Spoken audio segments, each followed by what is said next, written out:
I was in the middle of buying a house and getting ready to move when suddenly my mother-in-law showed up with a crazy idea. She wanted to live with us.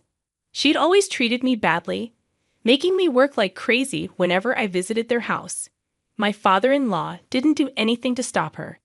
It seemed like she wanted to move in with us just to make me work for her. Determined to stop this, I told them a surprising fact. I'm single. They were shocked, but they kept saying mean things about me. Someone who was watching got really angry.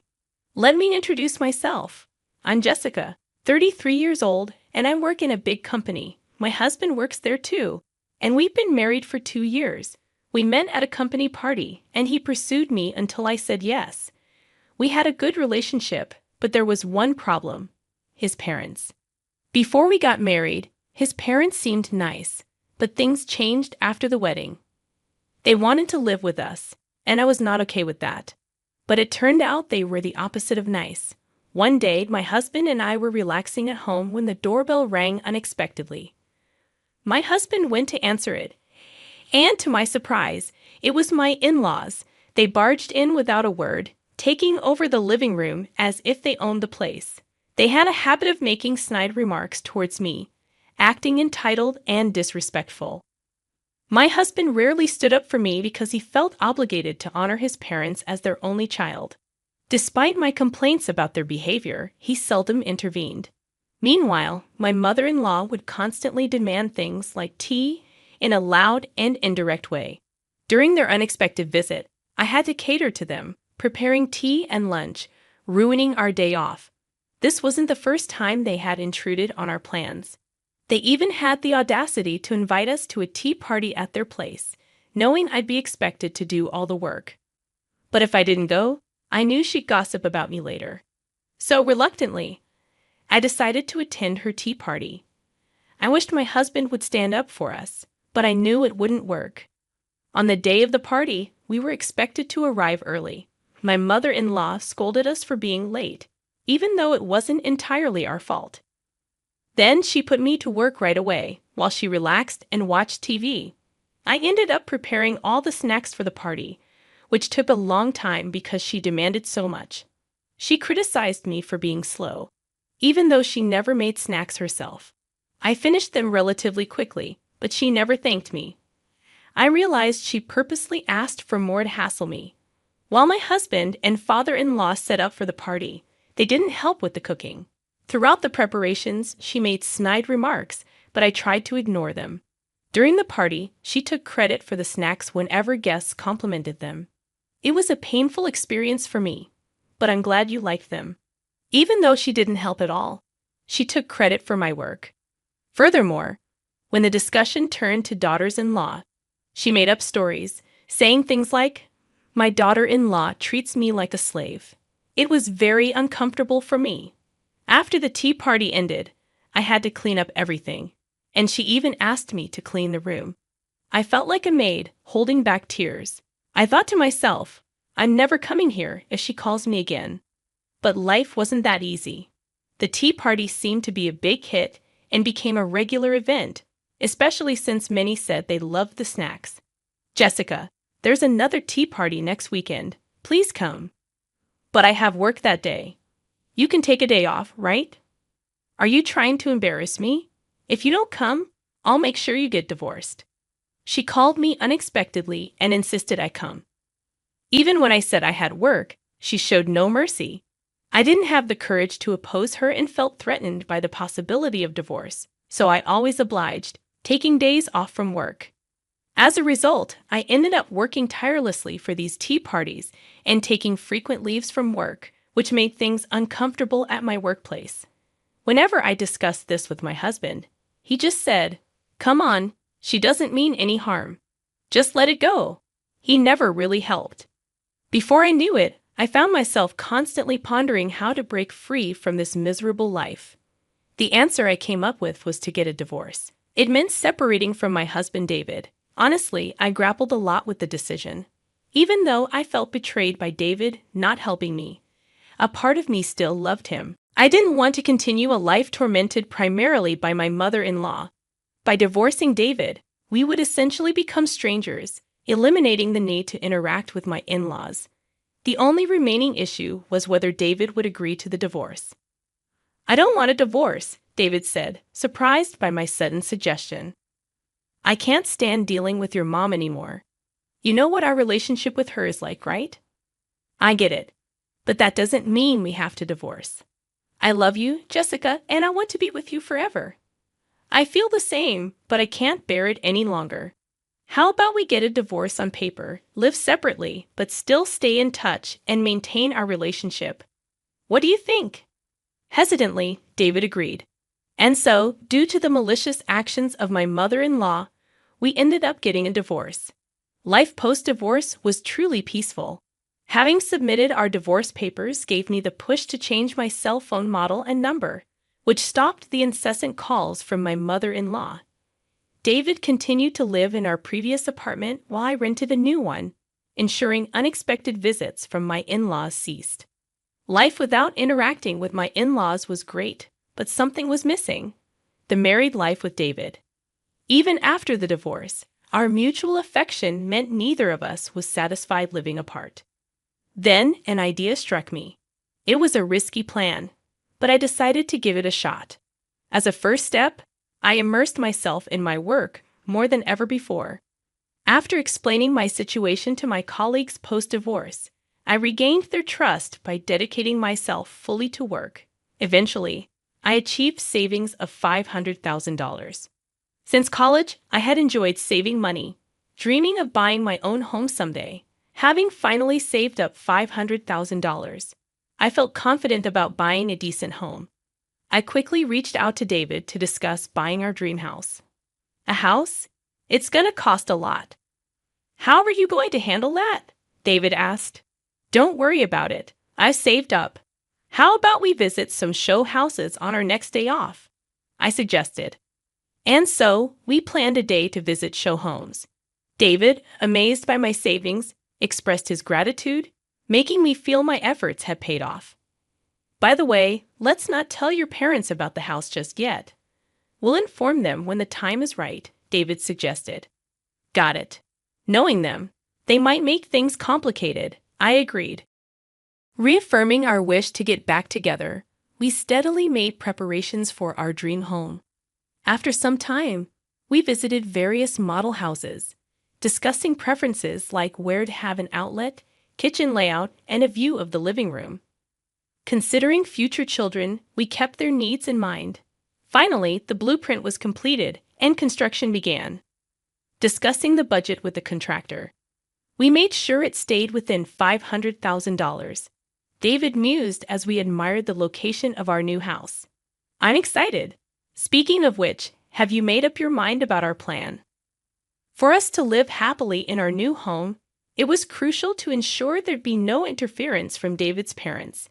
David needed to either convince them to keep their distance or cut ties altogether. "I'm sorry, I just can't make up my mind yet," David admitted. "You know, I'm an only child. Of course, I understand all the terrible things Mom did, but I owe her for raising me, and I'm worried about what'll happen to her if I'm not around." I couldn't forgive my in-laws, but I did understand how David felt. "Well, it's up to you, David," I replied. "I bought the house under my name, and since we're divorced, you don't have to force yourself to come here." I let him know. Now it was up to David to decide. We parted ways that day. I had some time before the new house was ready, so I got back to work and slowly prepared for the move. Regardless of David's choice, I was ready to give his parents a hard time. Either way, my plans seemed to be working out. After getting home from work one day, I continued my moving preparations. Then my phone buzzed, indicating a new message. It was from David. "Good job." Seeing the message from David, I smirked. Things were looking like they'd head towards the best possible future. After a while, my dream house was completed. It turned out great, just the way I wanted it. Seeing the finished home made me realize the magnitude of this purchase. But just because the house was ready doesn't mean I was content. The real challenge was about to begin. Since I had been preparing to move even before the house was ready, the movers smoothly transported all my stuff to the new place. After the move, I went to the apartment where I used to live and where David now lived alone. I sat at the dining table in the living room and soon heard a flurry of noises from the entrance. The moment had come. David brought his parents. "It's been a while. Haven't you invited us over?" his mother complained as they headed towards the living room. As soon as they saw me, his mother exclaimed, "Jessica, we heard you were on a long business trip, but you're here. Why didn't you tell us sooner?" "Sorry about that. I just got back yesterday and was too busy to reach out," I lied. "Well, all right. But you bought a house, right, and spent a lot of money? It's pretty spacious. Maybe we should live with you," his mother suggested. "Indeed, living with you too would be more comforting," his father chimed in. "You bought the house for us, right?" I had to bite my tongue to not laugh out loud at his father's remark. David silently observed the situation. "Please take a seat. We need to discuss this," I said as I served them tea. I thought, this is the last time I'll entertain them. "Now about that new house," my mother-in-law began. "Exactly. You bought it for us, right? I'm looking forward to living with you too. But I'm single, you know," I replied. I hadn't told the in-laws that we divorced. To dodge my mother-in-law's unreasonable demands, I had lied about going on a long business trip. "Single? What do you mean? Aren't you married to David? What nonsense is this? Are you making fun of us?" They exclaimed upon hearing the truth. They were furious. "Exactly as I said. David and I are divorced, so I'm single. The house is under my name, so you can't live there. I decide who lives in my house." We never heard about any divorce, and the sudden business trip seemed fishy. "Thanks to you, I've been made a fool of. Watch your actions, young lady, and take responsibility," they scolded. "So you betrayed not just us, but David too?" "Divorcing was the right decision," they continued. When I firmly stated that I couldn't live there, my in-laws bombarded me with sarcastic remarks and complaints. Hearing this, my husband David finally lost his temper. "Enough. Stop badgering Jessica. Back off," he intervened, shocking his parents into silence. Apparently, they weren't expecting such an outburst from their own son. "The reason we were heading for a divorce in the first place was because of you two," David added firmly. "That's a cruel thing to say," David responded. "I was only thinking of Jessica. After constantly belittling her and forcing her to attend those ridiculous tea parties where she was treated like a servant, making her miserable. How is that thinking of Jessica? She's not your convenient maid. She's my cherished wife. And because of you two, our life together is a mess. Stay out of our relationship." On the day we were packing for the move, I received a message from David. "I'm really sorry for everything. I've decided to cut ties with my parents." I had thought that he didn't truly love me because he never helped out before. Hearing David's true feelings, I almost burst into tears. I was their only child, so I thought they'd be lost without me. I owed them for raising me, so I never said anything. But I've reached my limit. I'm cutting ties. Don't come near Jessica and me ever again. "Is that how you talk to your parents?" his mother protested. "People who hurt my beloved wife don't have the right to call themselves parents," David replied firmly. "Don't say that. I'll try to improve my relationship with Jessica," his mother pleaded. I didn't trust my mother-in-law's words at all. After hearing what David said, she still insisted on improving our relationship. "Do you want to hear this?" I asked, opening a voice memo on my phone and playing a recording. It was a collection of the snide remarks my mother-in-law had made to me, with a few from my father-in-law. Their faces went pale as they listened. "If you try to approach us again, I'll take this to a lawyer. That's how it is, so please leave.